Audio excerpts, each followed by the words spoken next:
You're listening to another ambitious entrepreneurnetwork.com podcast, the voice for entrepreneurs and small business. Now, onto the show.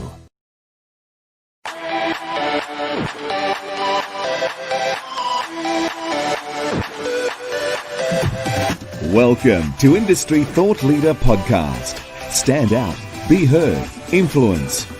Want to influence real change with your message while become known as an authority in your field? Industry Thought Leader Podcast will show you how. Now, over to your host, Anne-Marie Cross.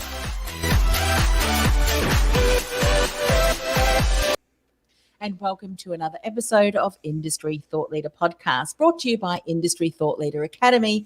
Stand out, be heard, and influence. And yes, I'm your host, Anne-Marie Cross, also known as the podcasting queen. Now, my guest today says your failures will always open the door to your successes. And joining me on today's show is Scott Aaron. Now, Scott, he is a 3-time best-selling author. He's a speaker, a podcaster, as well as a LinkedIn business coach. And on today's show, Scott's going to share how the best use of LinkedIn and how we can use LinkedIn to build our business and our brand. He's also going to talk about how we can overcome obstacles, and that is a superpower, as well as how being resilient will lead us to all of the successes that we desire, and so much more, I'm sure. Welcome to the show, Scott. Anne-Marie, pleasure to be here, and thank you so much for having me. You are so very welcome. I know that we started the interview with your quote, our failures will always open the door to successes. And we're going to dive into LinkedIn. But I'd love to give you the opportunity just to share a little bit about your backstory, how you came to specialize in LinkedIn, and maybe were there aspects of your career that maybe led you down that path? Maybe there's been some, disappointments and in your journey as well. So floor's yours. How did you become known as this LinkedIn expert? Well, thank you for the time to talk about this. And I don't want to drag a 23 and a half year story out, but it's important for people to understand, like you mentioned, where I came from to where I am right now. And what I can tell you is I've been an entrepreneur my entire life. Started when I was 18 years old, almost 19. So I jokingly tell people that I've been psychologically unemployable since day one. So I've never had a boss. I've only worked for myself. But the interesting thing is how I got into entrepreneurship. That was kind of the unorthodox way. I was a sophomore in college. My father was also an entrepreneur and still is. And he was moving out of a venture in the physical rehabilitation profession and moving into actually health club ownership. He had always been a fitness buff. He still is. And then he got me into, obviously, that industry by buying our first gym. Unbeknownst to me, the reason why he was making the transition out of physical therapy into personal training was because the company that he was working for was under investigation for insurance fraud totaling $9.5 million. And my father was actually in the middle of this. And when all was said and done, he got sentenced to 2.5 years in federal prison. And that was my entryway into entrepreneurship. My father said, listen, you're going to have to take over this gym. It's not going to be easy. I don't want you to be me. I want you to be you, and you're going to figure this out. And I did. I had to learn how to be a leader. I had to learn how to manage a work environment. I had to learn how to hire and fire. I had to learn how to train. I had to learn how to delegate. All these things that you don't really learn in school. I still got my degree in human resources throughout this entire process. But being thrown into the weeds, so to speak, was probably one of the greatest lessons that I could ever learn, because I had nothing to go by. All I had was the bootstrapping way that I had learned how to do business. And that's where the resiliency and overcoming of the obstacles came into play. Now, in that process, grew the gym by 4 times. We had about 400 members 300 members when my dad left, and there was close to 1,200 by the time he came back home. When he did come home, we opened up a second location. And then in 2003, we were offered $1 million by another family to sell both gyms, which we did. And at 24, I became a millionaire. Now, people hear that and they're like, okay, you're set, you're good. I mean, for a little while, yeah. And for about a year, I continued to personal train and run my sports nutrition business. But it didn't last long. My father wanted to get back into the fitness game, and we opened up our third and final gym in 2004. The only problem with that was because of my father's past, there was no credit. My parents could not financially support the opening of a new gym, but I could, since my credit was clean and there was nothing on it. So I had to personally finance the opening of this new gym, which I didn't know what really that meant. I signed where I had to sign, did what I had to do, but 5 years later, I found myself in $1.5 million of liability debt. And this is where I talk about having to overcome obstacles, having to be resilient. You talk about making that kind of money and then losing it all, plus another $1.5 million. 5 years later, Anne-Marie, you learn a great deal about yourself when you go through that. And there's a lot of people that kind of would have thrown in the towel. It's just not in my DNA. You kind of just have to figure things out. And in 2009, it was a big transitional year for me. I was getting divorced. I was in severe financial debt, but I had to pick up the pieces and move on. And it's part of what I always knew how to do. And fast forward to 2013, going back to your question, how did LinkedIn come into your life? Completely by accident, but on purpose. And I needed to make some changes with my business career. You and I are both deeply embedded in the virtual business game now.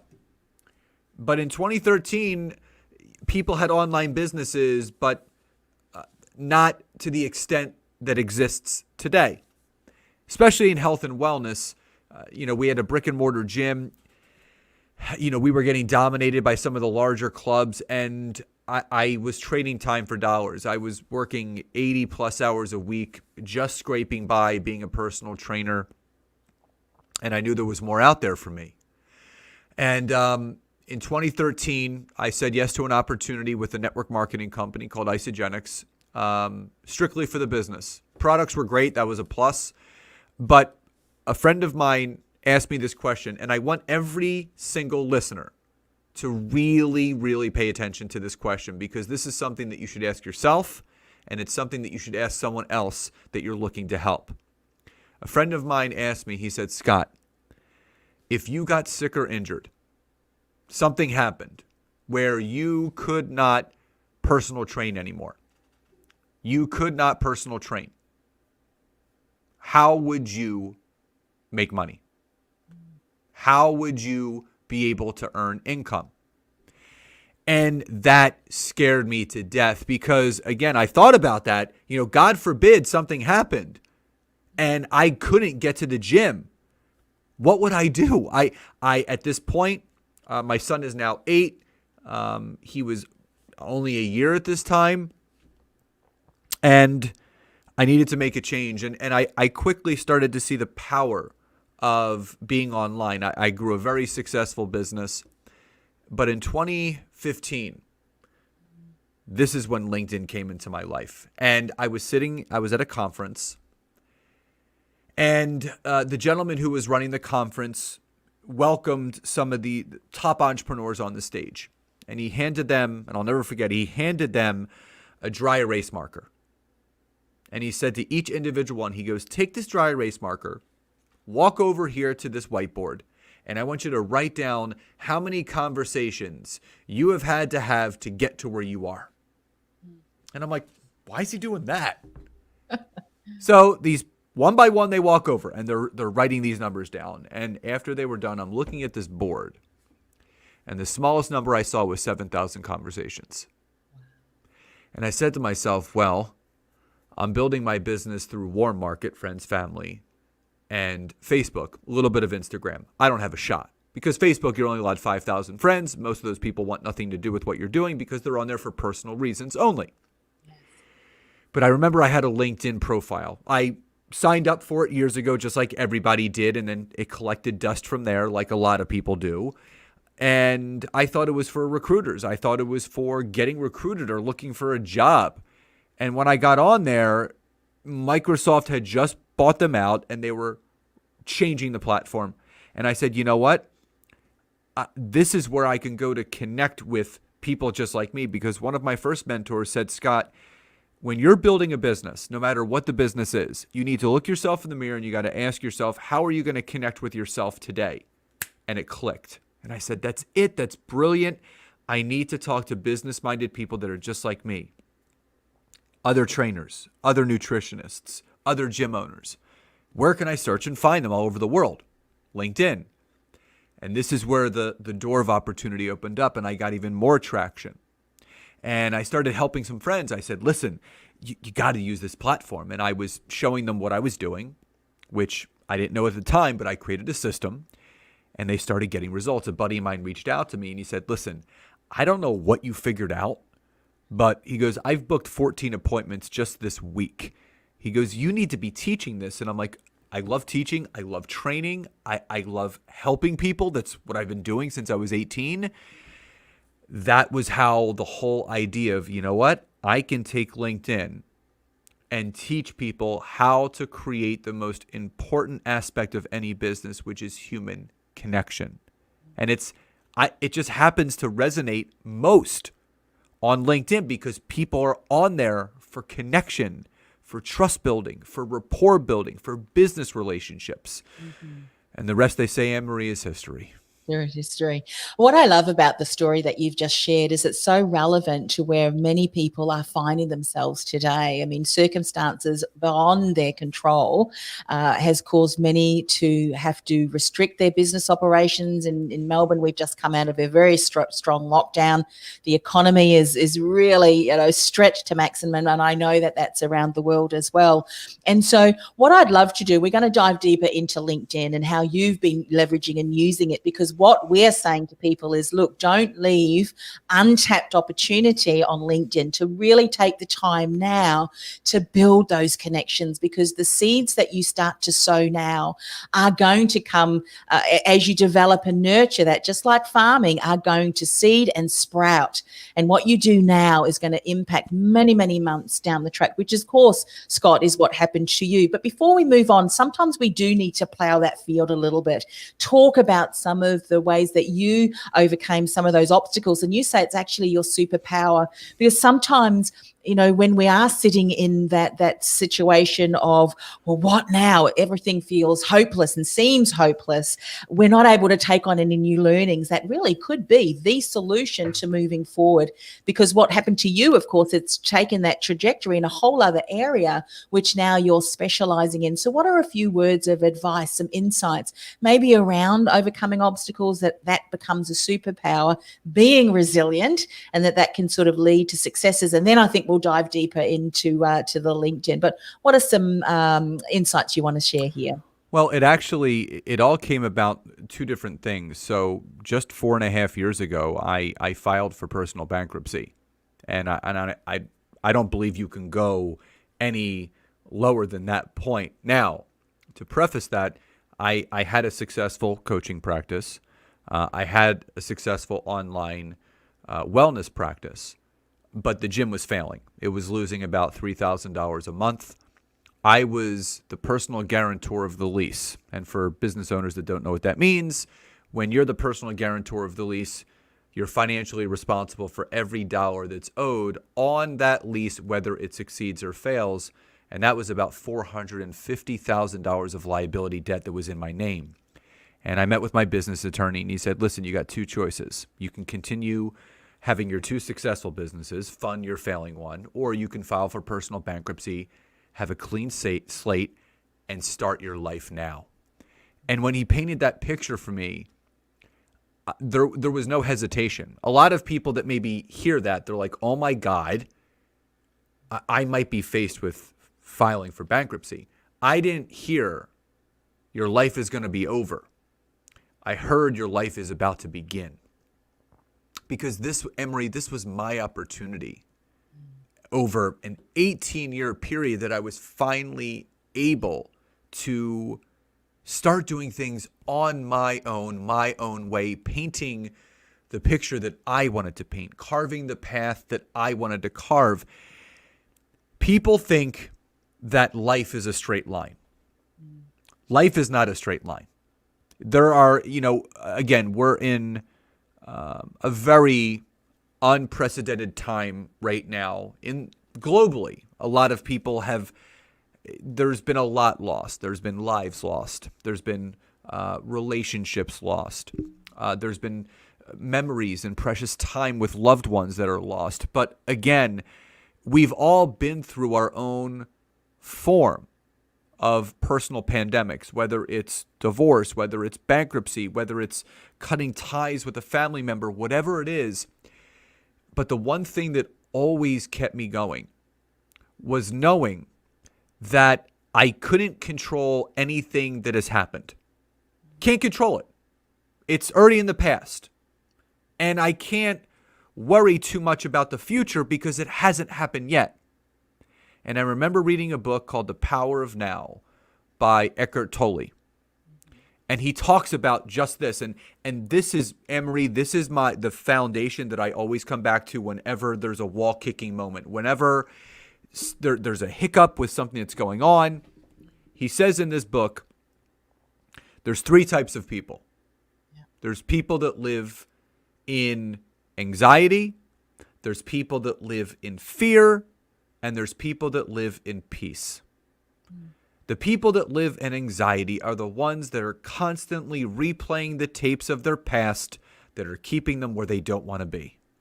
The people that live in fear are the ones that are so fearful of what hasn't happened yet, they are paralyzed with what's going on right now. And then there's the people that live in peace. And the people that live in peace are the ones that are living in the time period that is the only time in our life that we can actually control, which is the now, the present moment, which we are in right at this time. So when I started to think about that, I knew no matter what was going to be thrown at me, there is a solution for every problem. And you hear it all the time, live in the solution, don't live in the problem. If it's already happened, okay. I'm going to work through this. There's a way to figure this whole thing out, and I had to remain grounded. And that is what's really enabled me to continue to thrive, whether there's a pandemic or not. It's allowed me to overcome those obstacles. I'm not saying that there's no emotional scars. We always carry around emotional scars, but it's how we process and handle them and grow from them. And it's also allowed me to become resilient. Yeah. It's allowed me to understand and to conceptually know that no matter what the universe is throwing at me, it's going to propel me to something greater.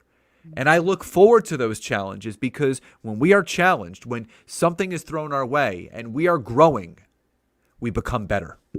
Yeah, definitely. And you being in the background of the gym know that when you're building muscle, when you're lifting, you're tearing muscle apart. To make wine, you're crushing those grapes. And so to build resilience, you have resilience muscle. Guess what? You need to go through challenges and obstacles to be able to learn and grow. And because of that, you're now able to share how you're leveraging LinkedIn, because that was something that became apparent to you. Hey, I can connect with all of these people. So what I've gone and done beforehand is I have actually, let me just see if I can bring this on. looked you up on LinkedIn, and there we go. We've got your LinkedIn profile there. So I thought that might be nice to have open. But, you talk about the best use of LinkedIn to build your business and brand. What would you say have been some of the key insights you've learned through leveraging LinkedIn, some of the how-tos that really have made a significant difference in how you have leveraged and the outcomes that you and your clients are now getting through using this platform? So I call it the layer cake of LinkedIn. And there's 4 best practices or best things that you can understand. And the way that I call it a layer cake is because there's a big layer, medium layer, small layer, and then a tiny layer. And the big layer is your profile. This is where people get to know who you are and what you do. And actually, if you scroll down a little bit, Anne-Marie, on my profile, you'll see under the highlighted, the featured information, right there on the right-hand side, there's an optimized LinkedIn. It's a free download that I have where it helps people start to optimize. It's a PDF that goes over the specific sections. And I always talk about making sure that you have a clear and present headshot. You have a background photo that is branded to you. The About Me section, which is very, very important. And the 2 best tips that I can give you for the About Me section. Number 1, actually 3, making sure it's in first person. You don't want it in third person. Make sure it's in first person. Number 2, make sure it's 200 to 300 words in length that is letting the reader of your profile know, here's what I do, here's how I do it, and here's what I do for clients. And finally, a call to action. So is there a website you can direct them to? Is there an email they can contact you at? So if you go to the bottom of that, you will see that I put a call to action. Connect with me here. Reach out to me here. Give people somewhere to go. Now, the experience section is also very important because the experience section, it really allows you to put in keywords. And what people don't understand is there's something called SEO embedded all over our profile, which means search engine optimization. So our LinkedIn profile. So Anne-Marie, if you open up another window and you just go on Google, and I always do this with people, and you open up another window and you type in my name and you type in Scott Aaron. Yeah. One of the first things that's going to come up with a Google result on the first page is my LinkedIn profile. Okay. And why, while you're talking, yes. And why that's so powerful. So that means that your profile is optimized because Microsoft obviously works in conjunction with Yahoo, with Bing, with Google. So now when people are searching on Google, they're redirected back to your page. So you can see right there, my LinkedIn profile is the 3rd result on there. And that's why this is so important. So you have to make sure that your experience section has those keywords: lead generation, best-selling author, things that represent your business, podcaster. And even if you go to my experience section, you will see multiple times all 3 of my books. It says best-selling author. There's lead generation all over the place. It says podcaster everywhere. And people are missing out on so many opportunities just by not optimizing their profile, but filling all the sections out. Making sure that you have your education, making sure the licenses and certifications, your volunteer experience. But one of the biggest areas, and if you want to bring my profile back up, I'll show you really quickly. One of the most undervalued and underutilized sections of LinkedIn is towards the very bottom. It's the personal recommendation section. It's underneath the skills and endorsements. And if anyone goes to my profile, you're going to see close to 440 written recommendations that people have written about me and what I do. So if you're looking for credibility, if you're looking to be the authoritative figure, this is where people are going to go to see if you are. So in the beginning, yeah, you might have to ask some family and friends and people that you know close to you to write you a recommendation. But as you start to help and work with more people, guess what? People are going to start writing them on their own. And that's why this section is. So if someone says, well, Scott, how do I know you know what you're doing? Listen, go to my LinkedIn page, go to my profile, go to the recommendation section, spend a couple hours reading the recommendations, and that will tell you how I help people. Now, that's the first layer. The second layer is the build of your network. And again, if anyone goes to my profile, I'm nearing 28,000 followers on the platform. Now, this has been done very strategically. I don't invite, so you can't see this on your end, but on my end, I have close to 1,000 connection requests sitting of people wanting to connect with me. Wow. Now, so here's my recommendation to people. If you want to build the right type of network, they have to fall into one of two buckets. One bucket is this person someone that I can collaborate with, connect with, and build a relationship with professionally? And Anne-Marie is a prime example of that. I saw that she was a podcaster. That's how we connected, and now here we are. Number two, do they fall into the bucket that this person not only is a good connection, but if I really do a good job of building the relationship, they could potentially become a client one day? And if those people don't fall into one of those two buckets, I'm not going to connect with them, because you're only allowed 30,000 organic connections, and then it goes to the follow feature. But I want to talk to people that want to talk to me. I don't just want to have connections just to say, hey, I got 28,000 connections. I want connections so I can build those relationships. So you need to ask yourself that same question that my mentor asked me. How are you going to connect with yourself today? Who are those people? Who are those avatars that fit into those two buckets? And when you know, you can start searching and connecting with them.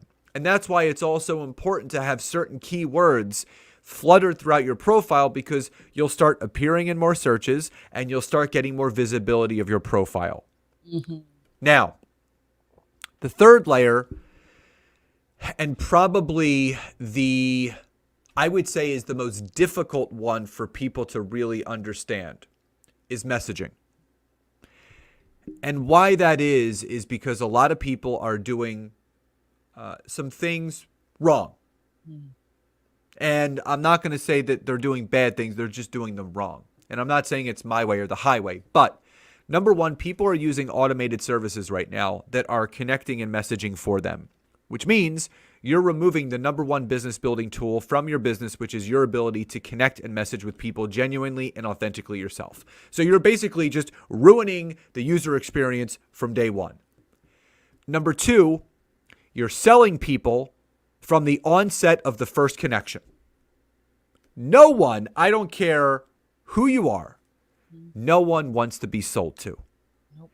Everybody wants to be connected with. So I developed something called the magic formula. And it's a 3-step process that anyone can use in any industry, any profession, for any potential client or customer. Yes. And it goes like this. Step one, you mention the person's name. And I'm going to use Anne-Marie as an example just because you're here and it's the easiest thing to do, because we do have some relatability. I would simply say, hey, Anne-Marie, great to be connected to you. That's it. Not, dear Anne-Marie, I checked out your profile and blah. Like, it's just too much. People are very productive. They want to be straight, shoot them. Just come right at them with why you want to connect. Hey, Anne-Marie, great to be connected to you. Number two, I call it lowering the drawbridge. Now, why is it called lowering the drawbridge? Well, if you conceptually think of what a drawbridge is, when it's up, it allows the boats to pass back and forth. When it's down, the traffic can now flow. So you have to lower that drawbridge to allow that connection to walk across so you guys can make that connection. So for me, you would leverage it this way. Hey, Anne-Marie, great to be connected to you. I saw that you were a podcaster, as am I. Would love to hear about your show, share more about mine, to see how we can best support each other here on the platform. Now, I've done two things. Number one, I've lowered the drawbridge. So when Anne-Marie is reading that message, she goes, well, this makes sense because Scott's a podcaster. I'm a podcaster. It's obviously why he's reaching out. But number two, I used the second most important word in the English language. First being the person's name. Second being the word support. It's been scientifically proven that when someone reads the word support and actually says it in their head, it triggers their brain to release a chemical called oxytocin. Oxytocin, for those that don't know, is our feel-good brain chemical. It's when we get that big rush of excitement. It's almost like serotonin or dopamine or endorphins, which comes from runner's high, or cortisol, which is our stress hormone. So this person is feeling good when they're reading this message. And the third and final step is something that I call a CTA, a call to action. You have to ASK to GET. You have to ask in order to get. So if you just make a statement, statements lead to nowhere. Questions lead to answers. If I just say, Anne-Marie, let me know when's good for you. Well, she's never going to let me know because I've never asked. But if I said, do you have any time this week or next week for a call? Now she's going to reply back if she does. So you state their name, reason for reaching out, lowering the drawbridge, and you finish with a CTA. Now, the fourth and final layer, which is my favorite, content creation. So many people, and here's a crazy statistic for those that want to know about content creation. So there are now 650 million-ish people on LinkedIn.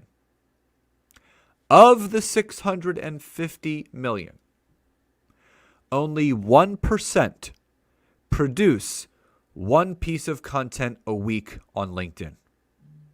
So that means 6.5 million people are producing and 644.5 million are consuming. But here's the other crazy statistic. That 6.5 million people that are producing one piece of content a week is leading to over 9 billion forms of engagement a week on LinkedIn. You have to create content. Yeah. Now, I'll make it very easy for you guys. It's not like Facebook and Instagram. You're not selling and pitching. You're not posting 18 times a day. I got on a call with a woman the other day and I said, listen, I'm just going to give you some constructive business feedback. I said, you're posting 7 times a day on LinkedIn. It is just way too much. No one is seeing your stuff. So I break it down this easy for people, Anne-Marie. Post Monday, Wednesday, and Friday. That's it. Post 3 days a week. And if you can commit to that, number one. Number two, do a post on Monday, a video on Wednesday, and write an article on Friday. That way, you're taking advantage of the 3 main forms of content creation on LinkedIn. Now, if somebody was to ask me, Scott, what is the best way to engage someone on LinkedIn content-wise? Hands down, video. Video content is the best form of content creation because it does 2 things. Number one, it allows for you to be seen to your audience. Number one. Number two, it allows you to be heard. People can see you. They can feel you. They can understand you. It's what brings people closer to you. And this allows you to step into that authoritative figure space so you're doing what is necessary to show up and create that engagement with your network. Now, if you're producing content, which I highly advise you to do 3 days a week, Monday, Wednesday, Friday, you want to make sure it's one of 2 things. It's educational or it's informative. Prime example, I did a LinkedIn Live on Monday educating people on what they should and shouldn't do when they're adding a note to a connection request. And they loved it. Another example, Just today, I created a infographic and posted it on LinkedIn about the 7 benefits to creating video content. So I was informing my audience of 7 different things of why. When you spend all of your time on LinkedIn educating and informing, you're building the know, like, and trust factor with your audience, so you're bringing them closer to you instead of pushing them further away. And honestly, leveraging those 4 key components, optimizing your profile, knowing who you want to connect with. What bucket are they falling into? One of those 2 buckets. Client, collaborator, making sure that you're messaging people the right way with the magic formula, and creating informative and educational content through posts, videos, and articles will make your experience on LinkedIn not just worthwhile, it will change your business. Oops. Yes. What I was wanting to say to that is it's so important. And what I find so many business owners don't do is they're not consistent. They'll go, well, Scott, I've been doing that for a little while, but I have to share with you, I made a commitment. I've been using LinkedIn many years ago when I was in the career industry and kind of went onto other platforms. But I made a commitment this year because I knew that with all of the restrictions, so many more people, businesses, my ideal client, were going to be hanging out on LinkedIn. So I thought I'm going to consistently share content Monday, Wednesday, Friday. I've started incorporating more video because yesterday, full disclosure, did a short video, 1.5 minutes, took me about 20 something takes. And in the end, seriously, but I shared that across the various platforms. I said, tell me it's not just me, and I've gotten feedback. No, it's not. So that's good. But just through doing that consistently, today someone just reached out to me on LinkedIn and said, look, congratulations. We've been doing some monitoring and you've come up as being one of the top 20 business coaches in Melbourne. And it was through LinkedIn. And so, I'm now going to connect with all of the others because they're obviously people who are doing some great things and creating great community. And I thought it'd be great to connect with them too, because I'm sure that they specialize in certain areas. But these are the kind of things that happen. You just don't know who's peeking over your shoulder, who could be someone that includes you in an article or is a referral partner or someone that may decide, you know what, I love your work. I want to achieve some of the things that your clients and what you're talking about. How can I work with you? That's just what happens, isn't it? It happened to me the other day. I was on a LinkedIn summit. It was hosted by a friend of mine in Melbourne. And one of the gentlemen that watched my segment reached out to me. And he's going to be hiring me tomorrow, and we're going to be working together. And he shared something very interesting with me. And there was 21 LinkedIn experts in this summit. And I was blessed to be one of them. And he said, they were all great. He goes, I took, 2 to 3, pieces of notes for each person. And I said, that's awesome. He goes, but you were different. I said, what do you mean? He goes, I wrote down 23 different notes for your presentation. And he goes, it almost felt like the other people were afraid to let the cat out of the bag or really let people into what they do. He goes, you just were like straight out of a cannon, like, here's what I do, here's how it works, here it is, value, value, value. And I said, well, that's how you build a business. You need to provide value. You need to show people that you know what you're doing. I remember listening to a podcast where this woman, and it's a highly, highly regarded podcast, one of the top business podcasts in the world, and she had this LinkedIn expert come on. And she was doing an interview, and she was asking questions to kind of bring value to the audience. And she was dodging every question. She didn't want to give any information up. The interviewer, who is a high regarded business coach, ended up taking over the episode and started giving her own tips based on what this other person was not giving.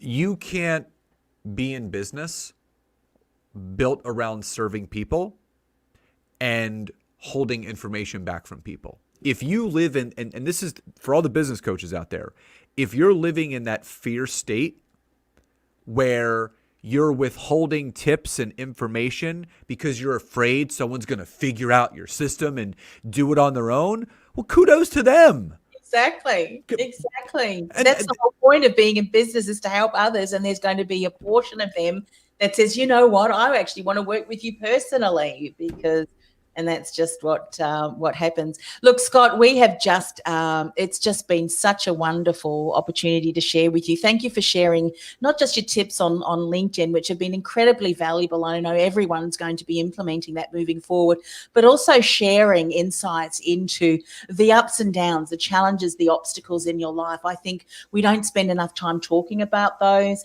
and also insights on how to move forward, because especially now, I hope that will change because of the fact of what everyone is experiencing. And it's going to take a while to navigate that. And we have to realize that, you know, things that may have bounced off our back previously actually is now is causing us some areas where we need to take a step back because of what we've gone through. And I think people such as yourself speaking into that, I would hope would encourage others to get the support that they need, to know, look, I'm not on my own. Guess what? There is a way through. There is a way through, there is a way out, there is always hope and possibility, no matter what challenge I'm faced with. So if people want to connect with you, what is the best way for them to do that?